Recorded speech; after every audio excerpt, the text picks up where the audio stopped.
श्री स्वामी समर्थ।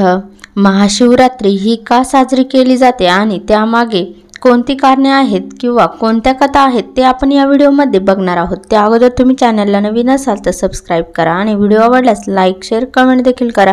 चला तर मग व्हिडिओला सुरुवात करू। महाशिवरात्री वर्षातून एकदा येणारा महत्त्वाचा सण आहे। यंदा महाशिवरात्री 8 मार्च 2024 रोजी शुक्रवारी असून प्राचीन ग्रंथांमध्ये असा उल्लेख आहे की या दिवशी शिवतत्व आपल्या भौतिक प्राप्तीसाठी आणि आध्यात्मिक प्राप्तीसाठी पृथ्वीवर अवतरित झाले होते। म्हणून उपवास, पंचोपचार, प्रार्थना आणि ध्यान करून महाशिवरात्री साजरी केली जाते। जे महाशिवरात्रीला उपवास आणि साधना करतात त्यांना भगवान शिव आशीर्वाद देतात असे म्हणतात।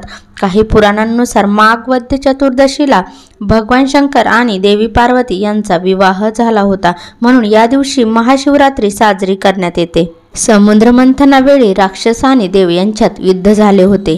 या मंथनात प्राप्त झालेली सगळी संपत्ती समान वाटून घेण्यात आली होती, पण एक भांडण मात्र जोरात चालू होते, ते म्हणजे अमृत कोणी घ्यायचं यावरून। कारण ते अमृत जो कोणी पिणार होता तो कायमचा अमर होणार होता। परंतु मंथनातून हे अमृत बाहेर काढत असताना सुरुवातीला विष बाहेर पडत होते, जे सगळीकडे पसरत होते। त्यामुळे देव, साधू, संन्यासी प्रचंड घाबरले होते। शेवटी हे सगळे शंकराकडे मदत मागण्यासाठी गेले। यावर तोडगा म्हणून शंकराने ते सगळं विष पिऊन घेतलं आणि ते आपल्या गळ्यात थांबवून ठेवलं।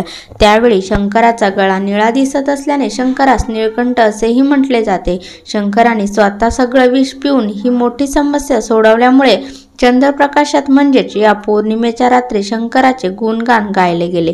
म्हणूनच या रात्रीला महाशिवरात्री असे म्हणतात।